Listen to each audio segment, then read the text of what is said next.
Who's going to come down and tell us a little bit about it.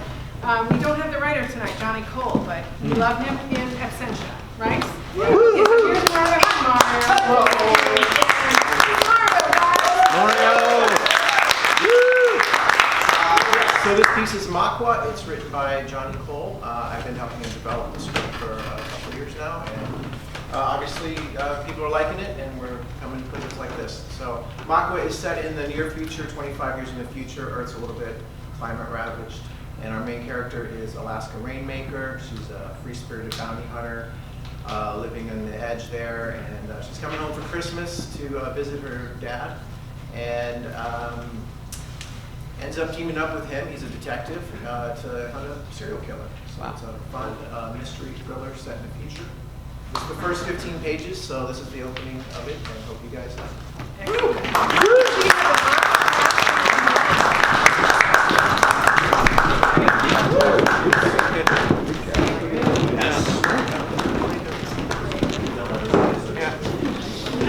I'm so sorry, Phil. I'd like to apologize. Awesome, guys. So the volume was great last time, right? You got that volume, we can maybe get a little closer together. Or say about two over here. Okay, great. All right. So start with Eric and introduce yourself and your parts. Hi, I'm Eric Mark, and I'll be narrating. Hi, I'm Charlie Jensen. I am news anchor, Bob and all. Eliza Gibson, Daniela, woman and all. Catherine Wynn, Serena. Miki Yamashita, Gemini, Ama, and yes, that's it. Sorry. Hi, I'm Jacqueline Alberto, and I'm Alaska and Young Alaska. Hi, my name is Megan Berger. I am Rachel. I'm Adam Pilver. I am Jake. J.M. Yaden, reading Robot, Police, Computer Voice, and Dustin. Makwa by Johnny Cole. Fade in. Exterior, mountain highway, day. A rugged but sleek motorbike accelerates and weaves around traffic. The driver, Alaska, wears a skin-tight face mask with a helmet. An embroidered bear claw fills out the back of her leather jacket. Another biker blasts ahead, sporting goggles and a helmet. He bonds through traffic, turns back, and fires a pistol. Alaska ducks and pursues the biker down to the bottom of the mountain. They lean into the sharp corners, weaving in and out of the driverless cars and windowless cylindrical trucks. A holograph appears in front of Alaska's goggles. Dust storm ahead. She presses a button, and a protective shield comes down around her wheels. The cars and trucks do the same. Exterior, desert highway, day. A dust storm rises up from the desert floor and towers on the horizon. Visibility lowers to 50%. Alaska closes the gap. The biker looks back and veers off the road across the sand onto an adjacent cargo highway. She follows and merges into the extremely fast line of oncoming driverless trucks. Alaska catches up to the biker. He fires his gun and misses again. Alaska pulls up next to him and sideswipes his front tire. His gun falls to the ground as he regains control. Large metal plates, hoisted by hydraulics, fold up one by one from the sides of the highway, creating an interlocking storm barrier for the commercial cargo. Looking ahead, the biker sees an exit just past the folding dust barriers. He goes for it, takes a sharp left into the desert and the oncoming dust storm. Alaska doesn't hesitate. She guns it, tracks him onto an open road leading towards a fenced-in mine. The highway dust barrier closes behind her. Exterior, mine, day. Alaska chases him through a hole by the fence. The overhead dust cloud thickens as they fly by empty trailers, abandoned workhouses, a vacant church and store. They blow past a sign that reads, lithium mine, keep out. Alaska pursues him as the biker weaves past robotic front loaders, cranes, and dump trucks extracting lithium. The machines stop and begin to seal up and barrier themselves against the growing storm. A robotic security helicopter rises up over the hill. The biker turns sharply and spins back at Alaska. She pulls out a weapon and fires an electromagnetic pulse at his bike just as he tries to pass her. His bike locks up, sending him into the air and crumbling into a silo. Alaska rides up to him. She presses a button on her wrist. A small platform folds out of the bike. She drags his limp body and plants him on the sidecar, which shackles him in place. Alaska jumps on her bike and drives away. A security copter emerges from behind the building, spots Alaska, aims its gun, but loses her in the storm. A bone-thin coyote scurries past, seeking cover from the dust. Exterior, outpost building, day. Alaska now rides under clear skies and arrives at a concrete building surrounded by razor wire and canvas army tents. She dismounts and removes her jacket, revealing a Princess Mononoke t-shirt. A tall, thin cylinder extends above the building. It is an all-seeing security device that surveys the area. Alaska takes up her helmet and pulls back her face mask, disclosing her late 20s mixed Native American features. She has the eyes of a hunter and a partially shaved head. She looks up. The computer eye zooms in and reads, Alaska Rainmaker, bail agent number 752. The security door slides open. Alaska yanks the biker off the sidecar. She walks into the door in handcuffs. Interior, outpost building, day. Bounty hunters with cuffed prisoners sit on benches. Christmas music plays in the background. Alaska leads the man to a window. She presses a button. A robotic arm extends outward with a pair of eye goggles attached to the end. Eyes open. The man hesitates, then headbutts the goggles away.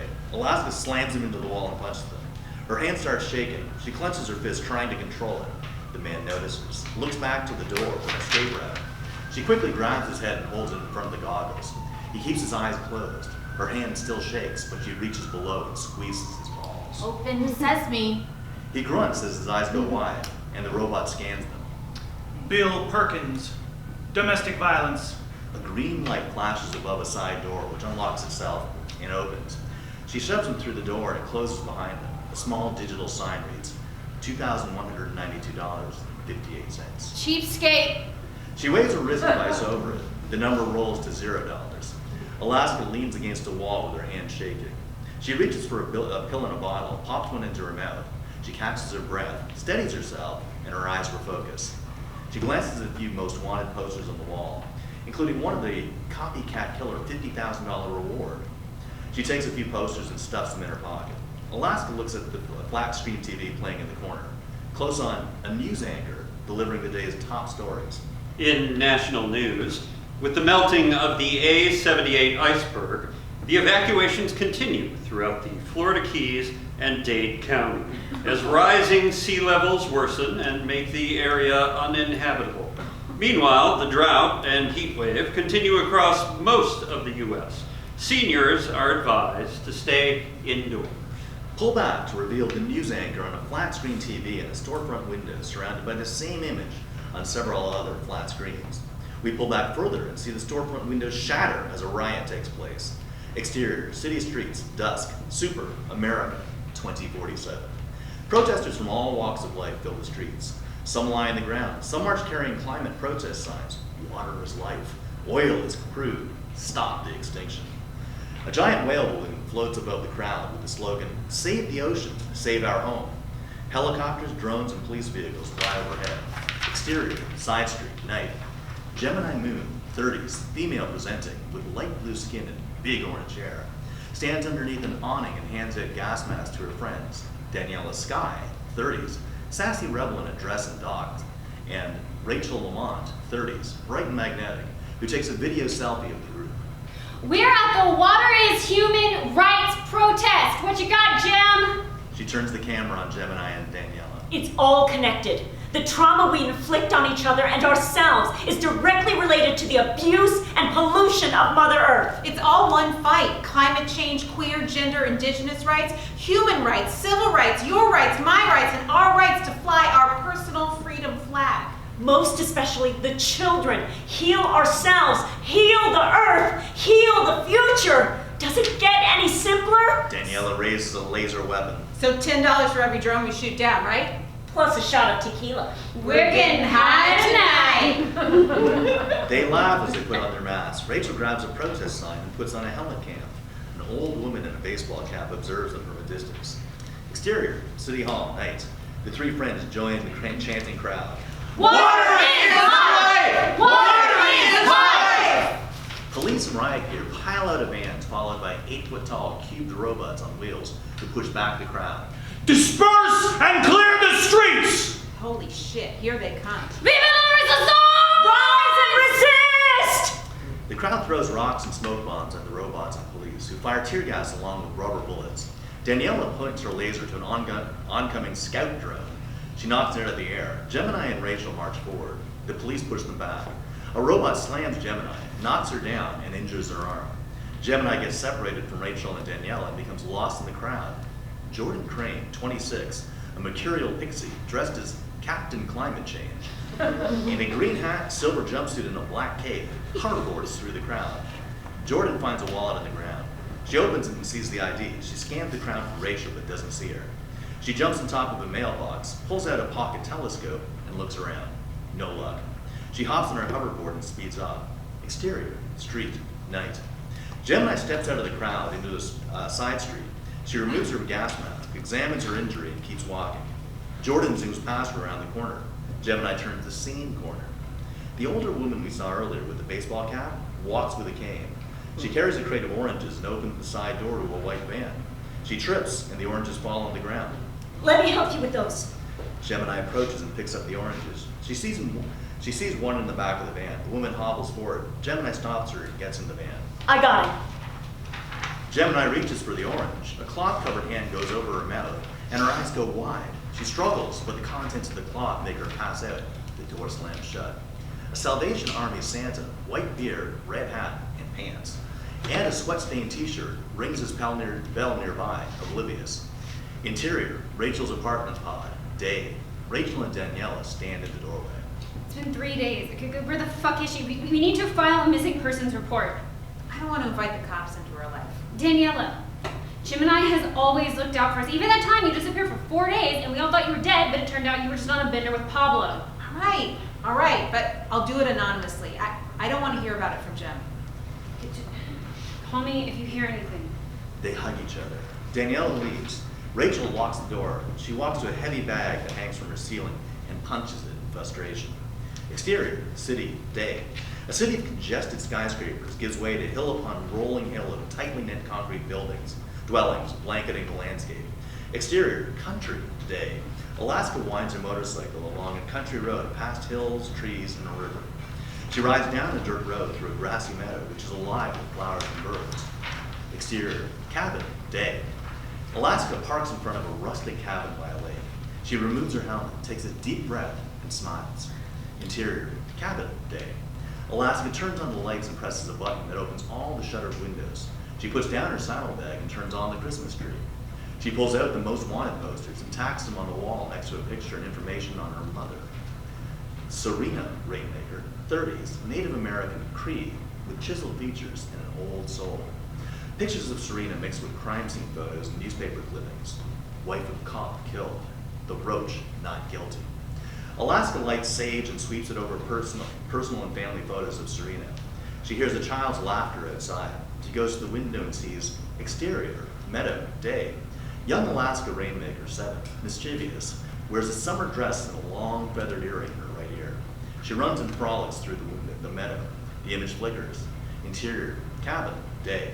Alaska's hands start shaking. She reaches into her jacket pocket, pulls out her pill bottle. It's empty. She panics. She runs to the bathroom, opens the medicine cabinet, empty. She stumbles to the kitchen, searches the cupboards. She starts shaking more. Alaska grabs a wooden spoon from the drawer and bites them, and she falls hard on the floor. Her body spasms in a seizure. Saliva foams from the side of her mouth. Her eyes roll in the back of her head. Exterior, meadow, seizure, flashback, day. Young Alaska sits next to a bush eating berries. The juice covers her face. She's in heaven. The image flickers again. Suddenly, a shadow appears in front of her, blocking out the sun. She looks up and sees Serena wearing a beaded pendant. Oh, there you are, Alaska.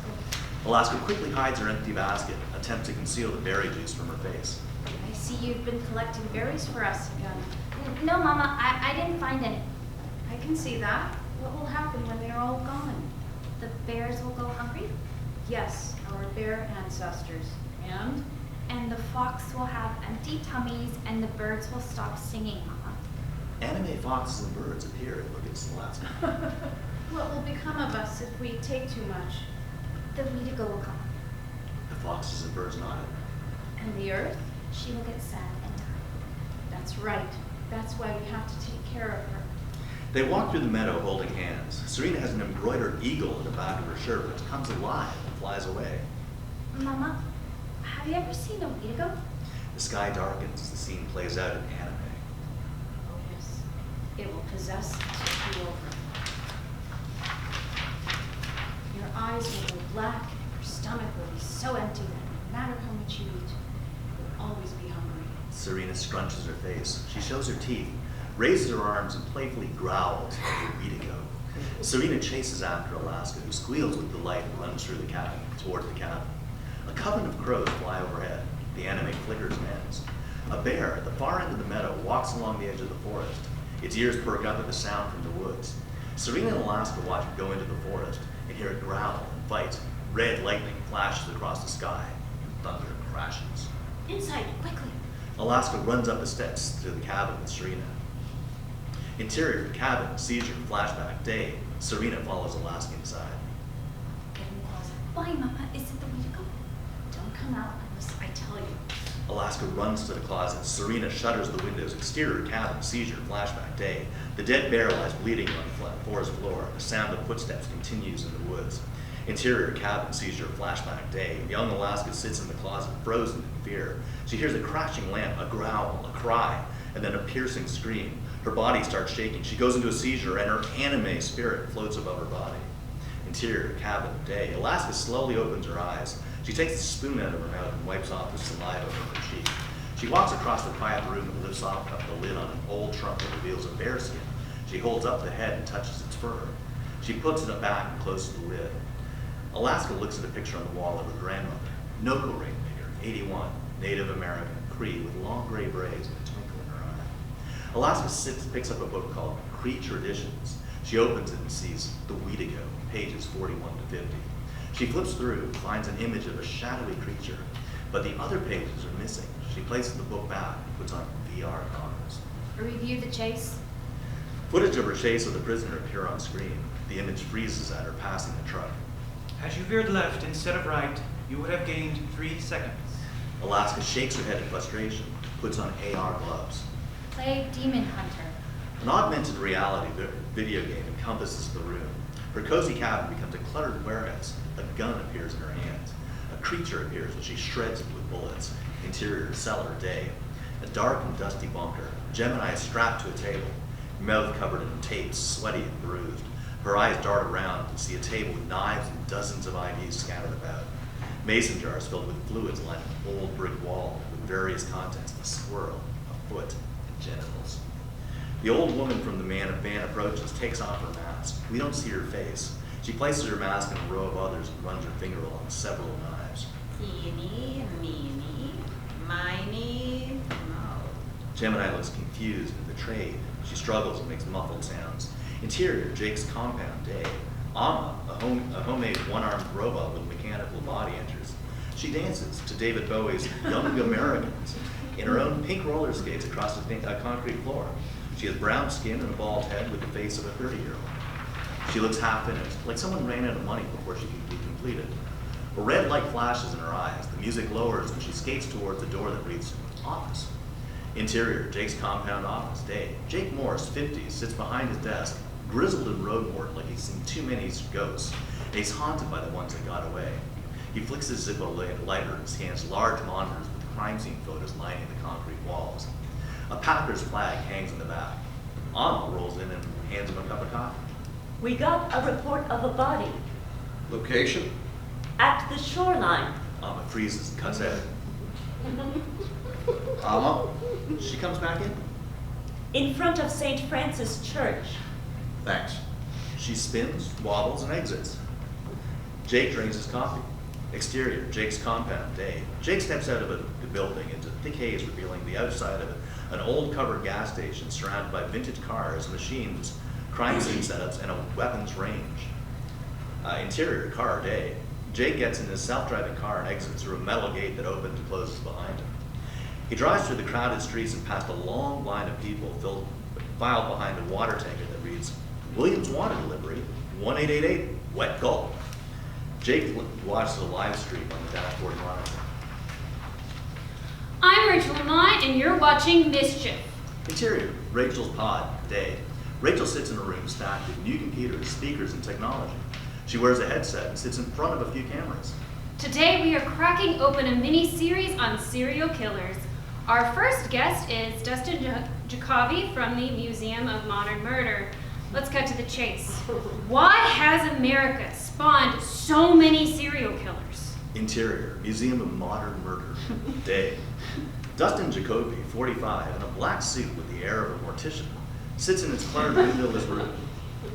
I'm no psychologist, but we've got lots of crime, poverty, and alcohol. And we love our Bibles even more than our booze. Religion? Interior, cellar, day. Gloved hand hold a labeling device and punch out the word issues. They peel off the label and place it on a jar. In spades, we just don't practice the preach. All that together can lead to some gnarly behaviors. Add in the extreme summers, dust storms, and Florida-like winters, I'm surprised we all haven't sliced and diced each other. Interior, car, day. Jake drives through a littered streets where the protest took place. He weaves through the city streets and into a rundown industrial area. Yeah, I miss winter. Okay, now. Rachel holds a book up to her camera. We'll gift a copy of my friend Gemini Moon's new book, Rise Alive, Healing and the Emergence of the New Earth to one lucky caller. This is Mischief, and we'll be right back after the break. The show theme song plays. Exterior, shoreline, day. Jake drives an old, boarded-up, burnt-out church. He stares at it, then pulls into a parking lot. Yellow warning tape and flashing lights boundary the area. Emergency personnel dressed in full bodysuits move about. A police car flies overhead. Jake walks towards the shoreline and passes through a robot security checkpoint. He gloves up, waves ammonium under his nose, ducks under a barrier, and approaches the crime scene. Bob Wyatt, 50s, captain, the serious suit type, studies the dead body. What we got, Bob? More shit show, Jake. Body floated up on a log, 30s, been deceased for a few days. Jake squats next to the body.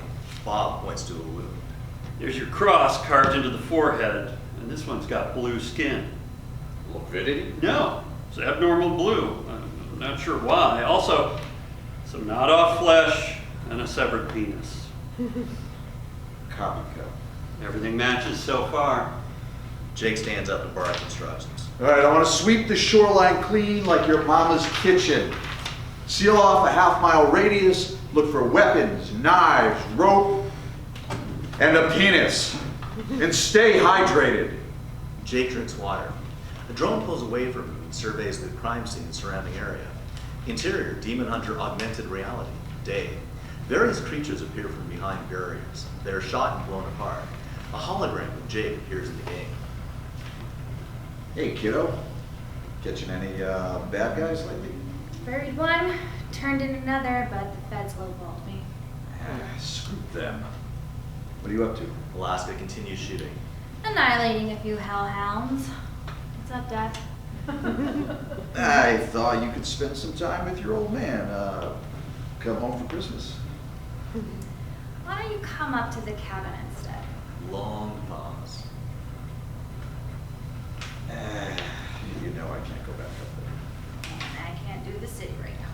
Alaska blasts another ghoul. Actually, I could use your help on a case. I thought you were done hunting serial killers.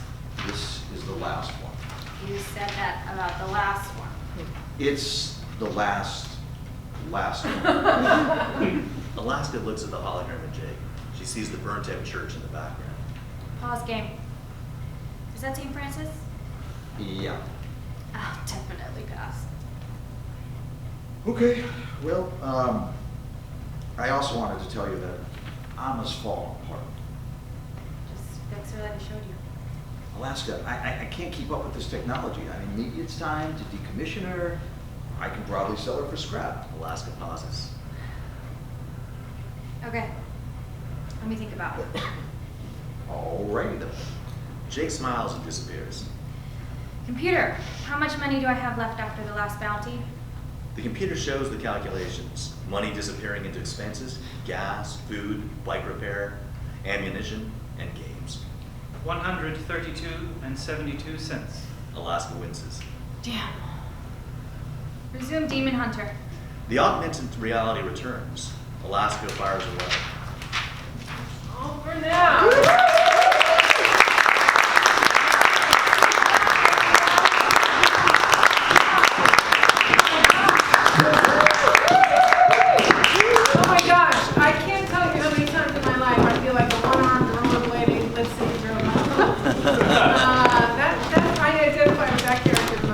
Also, penis is always at the bottom of my list when I'm looking for things.